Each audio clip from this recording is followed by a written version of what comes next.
जब ही 22 जनवरी के बाद यूजीसी ने एक नोटिफिकेशन जारी किया कि डी रिजर्वेशन करेंगे, जितनी सीटें एससी एसटी ओबीसी के प्रोफेसर बनने की बचेंगी उनको अनरिजर्व बना देंगे ताकि उन पर सवर्ण प्रोफेसर नियुक्ति करें। और वो भी तब जब इस देश में 4% ओबीसी और अपने अनुपात से आधे से भी कम दलित और पिछड़े लोग प्रोफेसर बने। तो उनका एजेंडा क्लियर है। अब इस देश के लोगों का एजेंडा क्लियर होना चाहिए। अगर उन्हें मंदिर मस्जिद के नाम पर वोट देना है तो फिर इस देश में आप क्या लड़ाई लड़ेंगे और कैसे बचाएंगे? अगर स्कूल कॉलेज विश्वविद्यालय के नाम पर वोट देना होगा तब शायद हम थोड़ी बहुत लड़ाई लड़ करके कुछ बचाने की कोशिश करेंगे।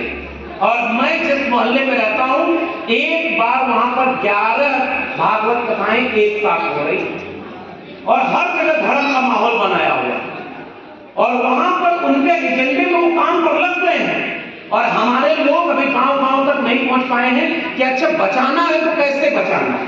हमारे लोग कहते हैं कि इस पार्टी ने ये गलत किया हमारे साथ, उस पार्टी ने हमारे बहुजन आंदोलन को नुकसान पहुंचाया, इस नेता ने ये नुकसान पहुंचाया, उसने ये नुकसान पहुंचाया, और सब मिल करके किसी एक पार्टी को फायदा पहुंचा रहे हैं। वरना 85% कहने वाले लोग आज कहां सरकार में? और अगर इसको हम नहीं समझ पाए तो आप किस चीज की लड़ाई और किसके दम पर लड़ेंगे? मैं यही सवाल करना चाहता हूं। पाखंड और अंधविश्वास में इस देश को पूरी तरह डुबोया जा चुका है। मैं इलाहाबाद में पढ़ता था तो इलाहाबाद में एक बार कुंभ मेला लगा था। वहां पर एक आदमी, वहां सारे लोग जल चढ़ा रहे थे, तो वहां कहा गया कि यहाँ जल चढ़ाएंगे तो पितरों को मिल जाएगा जो लाखों किलोमीटर दूर पर है। वहां एक आदमी गया और वहीं से पूरब दिशा में मुंह करके जल चढ़ाने लगा। तो दूसरा आदमी आके पूछा कि भैया ये जल किसको चढ़ा रहे हो? तो उसने कहा आजमगढ़ में हमारा खेत है और वहां गेहूं में पानी नहीं भर पाए थे, वहीं पानी चढ़ा रहे हैं। तो उस आदमी ने कहा कि इलाहाबाद में पानी चढ़ा रहे हो, 250 किलोमीटर दूर तुम्हारे खेत में पानी कैसे जाए? तो कहा हमने देखा यहाँ 2.5 करोड़ किलोमीटर दूर पितरों को पानी यहीं चढ़ाने से पहुंच जा रहा है, तो हमारे खेत में पानी क्यों नहीं जाएगा? ऐसे तर्क करने वाले लोग अब इस देश में या तो जेल में हैं या अब बोलना बंद कर दिए। बहुत थोड़े से लोग हैं जो इस तरह की बातों को समझ और बोल पा रहे, क्योंकि अब हमारे गांव के लोगों को पता ही नहीं कि आरक्षण कैसे छीना गया। उनको पता ही नहीं कि इस देश में दलितों, पिछड़ों, आदिवासियों के साथ अन्याय क्या हुआ था। उन्हें चिंता ही नहीं कि उनके विश्वविद्यालयों में कितने प्रोफेसर बने बैठे और प्रोफेसरों को कैसे निकाला जा रहा है। हमें नौकरी से निकाल दिया गया। डॉक्टर रितु वहां आंदोलन कर रही हैं, उनको साजिश करके निकाल दिया गया। प्रोफेसर रतन लाल बैठे हुए हैं, आज तक इनका प्रमोशन नहीं हुआ। हमारे यहाँ जितने लड़ने वाले लोग हैं उनको नौकरी से निकाला जा रहा है और हम बचा नहीं पाए। तो सवाल 2-4 लोगों की नौकरी बचाने का नहीं है।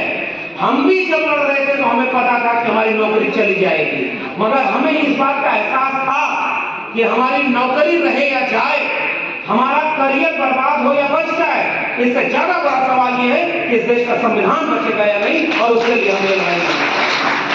तो अगर 24 के बाद इस देश में संविधान नहीं बचा तो जितने लोगों को लगता है कि मेरे कॉलर तक अभी आंच नहीं आ रही है, मेरी नौकरी सुरक्षित है, हमारा घर सुरक्षित है, तो हम बार बार एक बात कहते हैं, जलते घर को देखने वालों, फूस का छप्पर आपका है, आग के पीछे तेज हवा है, आगे मुकद्दर आपका है।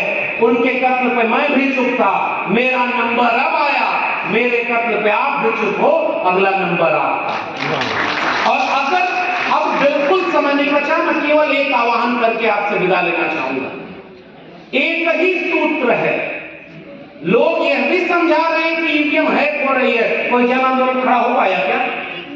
लोग यह भी समझा रहे हैं कि विश्वविद्यालयों को पूरी तरह प्राइवेट हाथों में बेच दिया। लोग स्कूल कॉलेज विश्वविद्यालय बचाने आ रहे हैं क्या? जिले इलाही अभी कल भाषण दे रहे थे विद्यार्थियों को परीक्षा पर चर्चा। वह आदमी भाषण दे रहा है जिसका खुद का डिग्री संदिग्ध है। अभी तक क्लियर नहीं है कि कितना पढ़े हैं, 4वीं पास हैं या बीए एमए किए हैं, डायरेक्ट पॉलिटिकल साइंस किए हैं, और ऊपर कोई टिप्पणी नहीं करना चाहता। वहां बैठकर तो लोगों का भविष्य बनाने की बात करते हैं कि तुम्हारा कंपटीशन तुमसे है। विद्यार्थियों, तुम इस देश का भविष्य हो, तुम्हें हम चर्चा करके बता रहे हैं कि पढ़ाई कैसे करनी चाहिए। और वही जिले इस देश में शिक्षा को पूरी तरह प्राइवेट हाथों में बेच चुके हैं। वो विद्यार्थियों को नहीं बताएंगे, हमें बताना होगा। वो तो सरकार में है।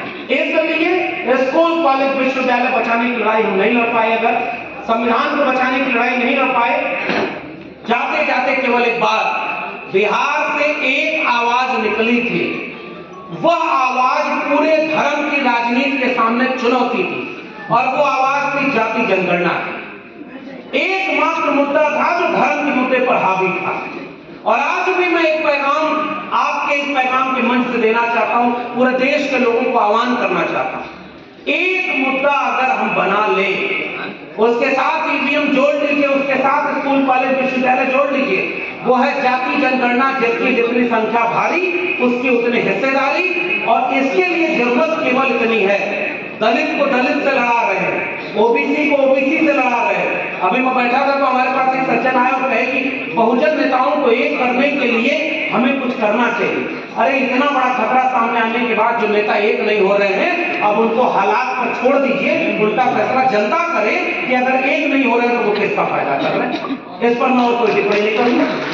अगर इतनी मुश्किल में जो पार्टी सबसे मजबूत है, जिसके पास ईवीएम है, पैसा है, मीडिया है, सब कुछ है, आरएसएस है, वो फिर भी ऐसे लोगों को अपने सरकार और अपने गठबंधन में ले रही है जो उनके खिलाफ दिन रात गाली देते थे, और हम लोग केवल ये देख रहे हैं कि ये प्योर अम्बेडकराइट नहीं है। इन्होंने आज से 20 साल, 15 साल, 10 साल पहले गलती की थी, इन्होंने बहुजन आंदोलन को नुकसान पहुंचाया।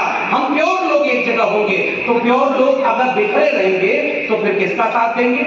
इसलिए केवल एक गुजारिश, 10 बातें अगर हैं, 10 में 6 जगह हमारा झगड़ा हो सकता है, अगर 4 जगह हम एकजुट हैं तो आइए 4 मुद्दों पर एक जगह खड़े हो जाएं। अगर बचेंगे तो बाकी 6 मुद्दे बैठकर सुलझा लेंगे। अगर बचेंगे ही नहीं ये प्योर होने में कि 10 में 10 गुण मिल जाए तब हम एकजुट होंगे, तो फिर मुबारक हो, आपके लिए 2024 का भारत इंतजार कर रहा है। मगर फिर ये ना कहिएगा कि आपको कोई समझाया नहीं, ये बात हमें और आपको भी समझनी है।